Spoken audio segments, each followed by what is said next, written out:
কোডলিনের এখানে আমরা যে ফাংশনটা তৈরি করব সেটা হচ্ছে যে কিভাবে রিড লাইনের নাল এলিমেন্ট অপারেটরের ভিতরে আপার কেস লোয়ার কেস দিয়ে দেখাবো।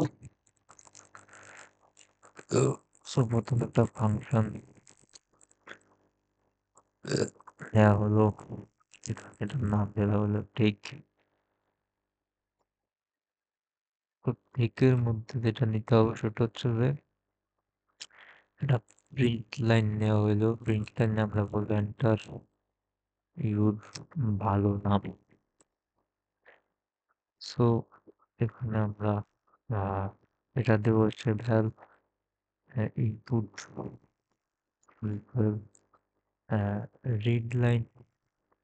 এখানে রিড লাইনটা যদি এলবিএস অপারেটর দিয়ে নাল করে দিলাম, নাল হয়, তাহলে আমাদের একটা ব্ল্যাঙ্ক লাইন প্রিন্ট হবে।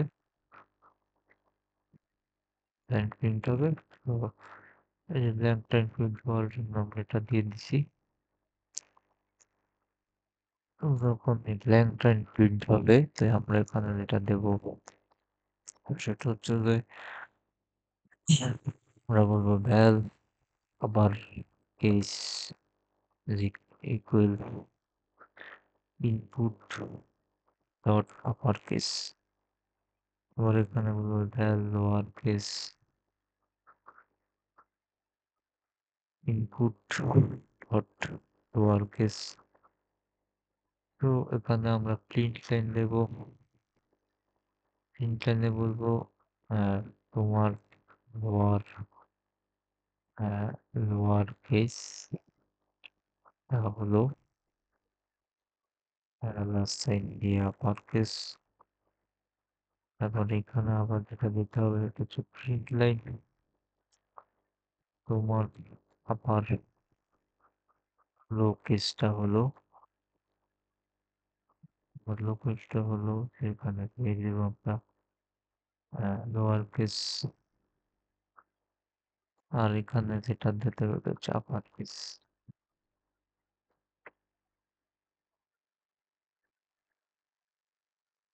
সেই ফাংশনটা এখানে যখন আমরা কল করবো তো তখন এই জিনিসটা হবে। এখানে আমরা ইলবিস অপারেটর ব্যবহার করেছি। তো ইলবিস অপারেটর ডট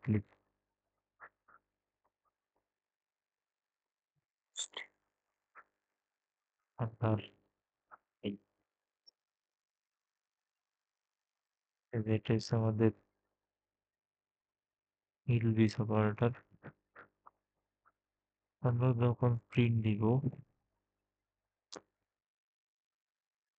যখন আমাদের কাছে যে জিনিসটা আসবে সেটা হচ্ছে ইউজার ইনপুট যখন আমরা কেউ দিবে তখন আমি নামটা দিলাম। এটা ২টা version upper case lower case আসলো, that's fine, completely okay. But যখন আমরা এখানে ব্ল্যাঙ্ক দিয়ে দেব বা তখন এই ব্ল্যাঙ্ক প্রিন্ট হবে। আর যদি কিছুই প্রিন্ট না দিই, ব্ল্যাঙ্ক ছেড়ে দিই,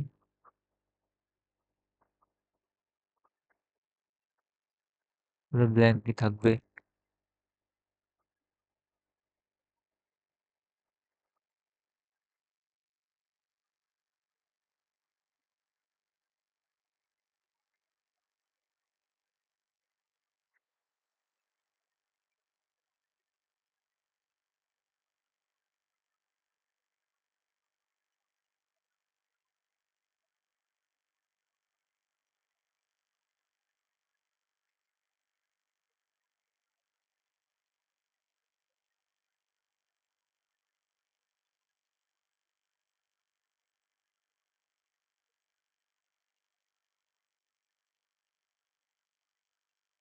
এটার কাজ শুধুই ব্ল্যাঙ্কের বিএলএ এবং ছোট হাতের ২টা প্রিন্ট করা, কোনো কাজ নেই।